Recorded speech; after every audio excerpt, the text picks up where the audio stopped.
Hey guys, welcome back to another video. तो guys, इस video में बात करेंगे हाईलाइटिंग टूल्स के बारे में, कौन कौन से होते हैं और किस तरह से हम उनको यूज़ कर सकते हैं अपनी ड्राइंग्स में, कहाँ पे कौन सा हाईलाइटिंग टूल हमने यूज़ करना है। क्योंकि मैंने पर्टिकुलर वीडियो बना रखी है वैसे हर टूल पे कि कहाँ पे कौन सा यूज़ करना है, बट मुझे लगा एक वीडियो बनाना चाहिए पर्टिकुलर जिसमें आपको सारे यूज़ करके दिखाऊँ कौन सा कहाँ पे यूज़ करना है, ताकि आपका सारा डाउट क्लियर हो जाए। तो आई होप आपका सारा डाउट क्लियर हो जाएगा इस वीडियो में। हाईलाइटिंग टूल से रिलेटेड या फिर हाईलाइट से रिलेटेड मैं कोशिश करूँगा आपका सारा डाउट क्लियर करने की, और बिगनर्स को कौन सा यूज़ करना चाहिए, कौन सा जरूरी हाईलाइटिंग टूल आपके पास होना चाहिए, उसके बारे में बात करेंगे। तो लेट्स सी। सो गाइस, सबसे पहले बात करते हैं हाईलाइट्स होता क्या है। जो भी हमारी ड्राइंग है या फिर कुछ भी आप स्केचेस पोर्ट्रेट ड्रॉ कर रहे हो, उसके ऊपर सामने से अगर लाइट पड़ रही है तो उसके ऊपर जो भी वाइट एरियाज होंगे जहाँ पे वो लाइट पड़ रही है तो वहाँ पे वाइट एरियाज जरूर होंगे, और उनको हम बोलते हैं हाईलाइट्स। उनको ऑप्ट करना काफ़ी ज़्यादा इंपॉर्टेंट होता है, जिसको हम इरेजर्स का यूज़ करके या फिर डिफरेंट टूल्स का यूज़ करके ऑप्ट करते हैं, उसी को हाईलाइट्स बोलते हैं। सो गाइस, सबसे पहले है मेरे पास नॉर्मल इरेजर जो कि टोम्बो मोनो का ही है। तो ये प्लास्टिक इरेजर है जो कि नॉर्मल आप यूज़ कर सकते हैं। तो इसको हम यूज़ कर सकते हैं लार्ज एरियाज में हाईलाइटिंग करने के लिए या फिर इरेज करने के लिए। छोटे छोटे एरियाज में जैसे कि हेयर वगैरह में या फिर छोटे छोटे हाईलाइट्स करने हो स्किन के टेक्सचर में, वहाँ पे तो नहीं कर सकते, बट लार्ज एरियाज में अगर आप ड्रॉ करते हो तब आप इसका यूज़ कर सकते हैं, जो कि नॉर्मल इरेजर जो कि हर किसी के पास होता है। नेक्स्ट है निडेड इरेजर, जिसको हम किसी भी साइज़ में फोल्ड कर सकते हैं और उसके अकॉर्डिंग हाईलाइट्स कर सकते हैं।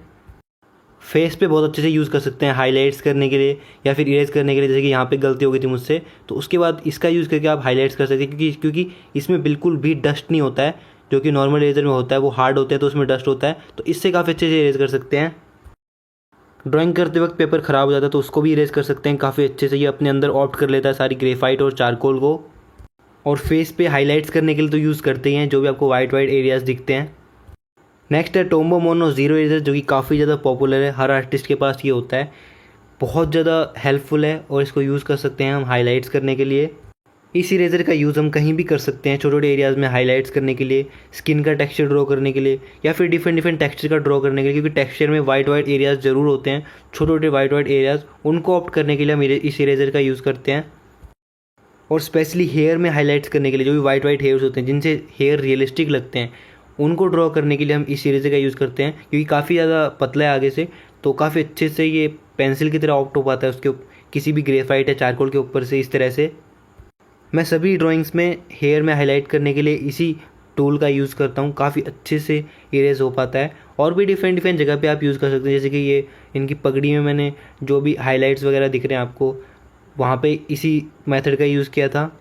और एक मेथड और होता है कि आप जगह भी छोड़ सकते हो, वहाँ पे शेडिंग मत करो, वो ऑलरेडी वाइट ही लगेगा फिर तो। जैसे इस ड्राइंग में मैंने स्टार्टिंग में ही, जैसे कि आप आइज़ के नीचे देख सकते हैं, वहाँ पे मैंने शेडिंग नहीं किया है, तो वहाँ पे आप शेडिंग मत करो, वहाँ पे आप छोड़ दो अगर हाईलाइट्स है तो। ऑब्वियसली अगर आप शेडिंग नहीं करोगे तो वो एरिया वाइट ही लगेगा और हाईलाइट्स ही लगेगा। नेक्स्ट टूल है मेरे पास वाइट जेल पेन, जो कि हम एक्सट्रीमली वाइट एरियाज़ को ऑप्ट करने के लिए कर सकते हैं, क्योंकि काफ़ी ज़्यादा वाइट होता है, तो इसका भी यूज़ हम कर सकते हैं। जैसे कि आप दिखाता हूँ मैं आपको, तो ये देखो काफ़ी ज़्यादा वाइट है ये। जैसे कि आइज़ में जो रिफ्लेक्शन होता है, जो भी वाइट होता है, तो उसके लिए आप यूज़ कर सकते हैं इस तरह के छोटे छोटे एरियाज़ में, जहाँ पे आपको बिल्कुल वाइट एरियाज़ को ऑप्ट करना हो, या फिर इस तरह का टेक्सचर ड्रॉ करना हो। जैसे कि इसके फेस में था, इसके फेस में काफ़ी पसीना टाइप में था, तो उसको ऑप्ट करने के लिए हम वाइट जेल पेन का यूज़ कर सकते हैं। सो ये आपको देखना है कहाँ पे एक्सट्रीमली वाइट एरियाज़ है जहाँ पे आप इसका यूज़ कर सकते हो। अदरवाइज़ आप जगह भी छोड़ सकते हो और इरेजर का यूज़ कर सकते हो, जिस तरह से मैं यहाँ पे टोम्बो मोनो इरेजर का भी यूज़ कर रहा हूँ। इस ड्राइंग में भी मैंने बियर्ड के लिए यूज़ किया था, जो छोटे छोटे हेयर थे, छोटे छोटे जो भी वाइट हेयर थे, उसमें मैंने इसी जेल पेन का यूज़ किया था, जो हाइपर रियलिस्टिक वाली मैंने बनाई थी ये। तो इसमें देख लो जो भी डॉट से दिख रहे हैं आपको वाइट। मुस्टैचे में तो मैंने इंडेंटिंग टेक्निक का यूज़ किया था, जो कि मैं अभी आपको बताऊँगा। बट जो बाकी का पार्ट है, जो भी आपको वाइट दिख रहे हैं, वो सारा वाइट जेल पेन ही है। तो इसी तरह से आप भी यूज़ कर सकते हैं, बस आपको एक्सपेरिमेंट करते रहना है, कहाँ पे यूज़ करना है वो आपको खुद ही चल जाएगा पता। जैसे कि मैंने आपको कहा एक्सट्रीमली वाइट एरियाज, जैसे कि ये ज्वेलरी है, तो इसमें जो मोती से हैं तो उसके ऊपर काफ़ी ज़्यादा हाईलाइट होता है, तो वहाँ पे भी मैंने यूज़ किया था, उससे भी काफ़ी शाइनी से लुक आता है और काफ़ी 3D लग रहे हैं मोती से। तो इस तरह के चमकने वाली चीज़ जो भी ज्वेलरी वगैरह होते हैं, वहाँ पे भी हम वाइट जेल पेन का यूज़ कर सकते हैं। नेक्स्ट है मेरे पास बैटरी इरेजर, जो कि इसके अंदर बैटरी डलती है और बटन दबाने पे ही अपने आप चलता है, हमको ज़्यादा मेहनत करने की ज़रूरत नहीं पड़ती, ज़्यादा घिसना नहीं पड़ता इरेजर को। तो इसमें जो बटन है, बटन को अगर ऑन करोगे तो आगे वाला घूमेगा और काफ़ी फास्ट घूमता है ये। तो अपने आप जो भी अगर डार्क एरियाज़ होंगे, अगर आपको छोटे मोटे डॉट ड्रॉ करने हैं, तब आप इसका यूज़ कर सकते हैं। सो गाइस, ऑनेस्टली बताऊँ तो मैं इस इरेजर का यूज़ बिल्कुल भी नहीं करता हूँ। आपने मेरी ट्यूटोरियल्स देखे होंगे, मेरी अपनी वीडियोस देखी होंगी, मैंने रियल टाइम वीडियोस, मैंने कभी भी आपको ये नहीं बताया कि इसको यूज़ करो, मैं इसको यूज़ कर रहा हूँ। स्टार्टिंग में मैं जब इसको बाय किया था, बाय तो कर लिया था, बट इसको मैंने यूज़ नहीं किया। स्टार्टिंग में किया था थोड़ा बहुत, मैंने आपको बताया भी था, बट मेरा अभी बिल्कुल भी यूज़ नहीं होता है, क्योंकि और काम मैं और इरेजर से कर लेता हूँ, जो भी हाईलाइट्स वगैरह हैं टोम्बो मोनो इरेजर से। ऐसा नहीं कि ये बिल्कुल भी काम का नहीं है, बहुत अच्छा इरेजर है और बहुत अच्छी बिल्ड क्वालिटी का है, काफ़ी अच्छे से आप इससे डार्क एरियाज भी इरेज कर सकते हो। बट ये ओनली डिटेलिंग के लिए, अगर आप ज़्यादा डिटेलिंग वर्क करते हो, ज्वेलरी वगैरह ड्रॉ करते हो, वहाँ पे आपको डॉट डॉट लगाने होते हैं, तो वहाँ पे ये यूज़ होता है। अदरवाइज कोई ज़्यादा इंपॉर्टेंट नहीं है, मैं रिकमेंड नहीं करूँगा आपको बाय करने की।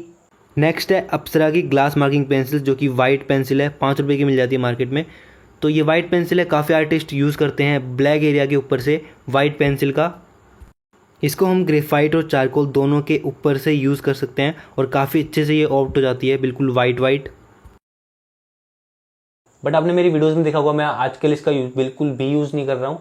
पहले करता था, बट अब मैं बिल्कुल भी यूज़ नहीं कर रहा हूँ। और काफ़ी आर्टिस्ट हैं जो कि यूज़ करते हैं, ओनली इसका नहीं, और भी ऐसी ऐसी पेंसिल्स आती हैं जो कि वाइट होती हैं, डिफरेंट डिफरेंट अच्छे अच्छे ब्रांड की होती हैं, जो कि हम ग्रेफाइट के ऊपर से या फिर चारकोल के ऊपर से यूज़ कर सकते हैं। तो ऐसा नहीं है कि इस मेथड का हम यूज़ नहीं कर सकते हैं, बट जितना अवॉइड करोगे उतना ही सही रहेगा। इसकी जगह आप इरेजर का यूज़ कर सकते हो, चारकोल के ऊपर से टोम्बो मोनो का इरेजर का यूज़ करके काफ़ी अच्छे से आप हाईलाइट कर सकते हो। अदरवाइज छोटे छोटे एरिया, कहीं आपने वाइट हेयर्स को ऑप्ट करना है, कहीं आपने वाइट लाइंस को ऑप्ट करना है, तो आप इसका भी यूज़ कर सकते हैं। एक और टूल होता है हाईलाइट्स करने के लिए, इंडेंटिंग टेक्निक। इंडेंटिंग टूल्स आते हैं उसके डिफरेंट डिफरेंट, जो कि मेरे पास तो है नहीं, इसलिए मैं आपको दिखा नहीं रहा हूँ। बाय द वे, आप कोई खाली पेन यूज़ कर सकते हैं।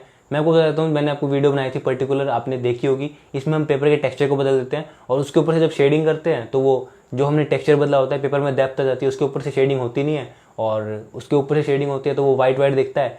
तो मैंने इसको यूज़ किया था हाइपर रियलिस्टिक, जो मैंने ये ड्राइंग बनाई थी, तो इसमें मैंने यूज़ किया था, जो कि आप देख सकते हैं। इंडेंटिंग टेक्निक भी काफ़ी अच्छी है, कोई भी टूल आप यूज़ कर सकते हैं। इसके टूल भी आते हैं, मेरे पास है नहीं इसलिए मैं आपको नहीं दिखा रहा हूँ। कोई भी खाली पेन हो या फिर डिफरेंट डिफरेंट टूल्स आप यूज़ कर सकते हैं, बस पेपर फटना नहीं चाहिए। पेपर में डेप्थ ला दो और उसके बाद उसके ऊपर शेडिंग कर दो, तो वाइट वाइट इफेक्ट आपको देखने को मिलेगा। अगर आपको हाइपर रियलिस्टिक बनाना है, जिस तरह से मैंने आपको दिखाया, मैंने मुस्टैचे बनाए थे, और बियर्ड वगैरह भी बना सकते हैं आप, हेयर में भी बना सकते हैं। सो गाइस, ये कुछ टूल्स हैं जो कि हम यूज़ कर सकते हैं हाईलाइट के लिए। वैसे तो और भी डिफरेंट डिफरेंट टाइप के इरेजर्स होते हैं जिनको हम यूज़ कर सकते हैं, मैकेनिकल इरेजर, और भी डिफरेंट डिफरेंट इरेजर जो कि मैंने आपको नहीं दिखाए, बट मैंने आपको कुछ पर्टिकुलर दिखाए हैं जो कि हम यूज़ करते हैं। तो अब मैं आपको बताता हूँ कौन से मस्ट हैविंग है जो कि आपके पास होने चाहिए। सबसे पहला टूल जो कि आपके पास होना चाहिए, जो कि मुझे लगता है अगर आप ग्रेफाइट या चारकोल में वर्क करते हैं, वो है टोम्बो मोनो इरेजर्स, जो कि मैंने आपको पहले बता रखा है। ये तो मस्ट हैविंग है, ये तो बहुत ज़्यादा यूज़ होता है, मेरी तो हर ड्राइंग में यूज़ होता है हाईलाइट्स करने के लिए। तो ये तो बहुत ज़्यादा यूज़ आएगा आपके, अगर आपके पास नहीं है तो आपको बाय कर लेना चाहिए। नेक्स्ट है वाइट जेल पेन, जो कि बहुत ज़्यादा यूज़फुल है अगर आपको हाइपर रियलिस्टिक बनाने, रियलिस्टिक वर्क बनाने हैं। क्योंकि आइज़ वगैरह में कोई ऐसे एरियाज होते हैं जहाँ पे एक्सट्रीमली वाइट एरियाज होते हैं, छोटे छोटे एरियाज, तो उनको ऑप्ट करने के लिए वाइट जेल पेन बहुत ज़्यादा हेल्पफुल है। तो ये भी ज़्यादा महंगा नहीं आता है, 10-20 रुपये का आ जाता है, तो इसको भी आप परचेज कर सकते हैं। नेक्स्ट है नीडेड इरेजर, जो कि ये वाला होता है। ये भी बहुत ज़्यादा हेल्पफुल है क्योंकि इसमें डस्ट नहीं होता है। तो अगर आपको फेस पे शेडिंग करनी है, अगर आप पोर्ट्रेट वगैरह बनाते हैं, तो आपके लिए काफ़ी ज़्यादा हेल्पफुल रहेगा, क्योंकि फेस पे बिल्कुल यूनिफॉर्म मोशन में हमको शेडिंग चाहिए होती है, ब्लेंडिंग चाहिए होती है। तो अगर आपको वहाँ पे इरेज करना है तो आप इसका यूज़ कर सकते हैं। इससे काफ़ी अच्छे से आप हाईलाइट्स भी कर सकते हैं, जिस तरह से मैंने आपको दिखाया। नेक्स्ट है नीडेड इरेजर, जो कि ये है, जिसको हम किसी भी साइज में फोल्ड कर सकते हैं, जैसे कि मैंने आपको दिखाया। काफ़ी ज़्यादा हेल्पफुल इरेजर है ये, अगर आप पोर्ट्रेट वगैरह बनाते हैं, क्योंकि फेस पे जो यूनिफॉर्म मोशन में शेडिंग चाहिए होती है, जो हाईलाइट्स वगैरह है वो काफ़ी अच्छे से होनी चाहिए।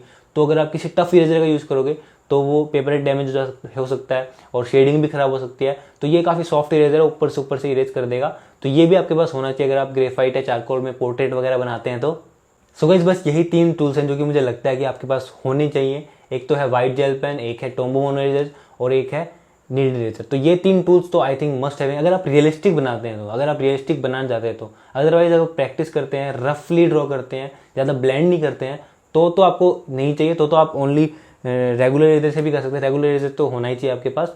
बट अगर आप रियलिस्टिक पे जाते हैं, अगर आपको अच्छे से बिल्कुल हाइपर रियलिस्टिक जैसा बनाना है, तो ये 3 तो आई थिंक मस्ट हैविंग है। तो ये अगर आपके पास नहीं है तो आपको परचेज कर लेनी चाहिए। अदरवाइज जो बैटरी इरेजर है, पेंसिल इरेजर है, वो सारे सेम ही काम करते हैं। मैकेनिकल इरेजर हो गया, वो मुझे कोई ज़्यादा फर्क नहीं लगा। मैं सबसे ज़्यादा यूज़ टोम्बो मोनो इरेजर का यूज़ करता हूँ और नीडेड इरेजर का यूज़ करता हूँ।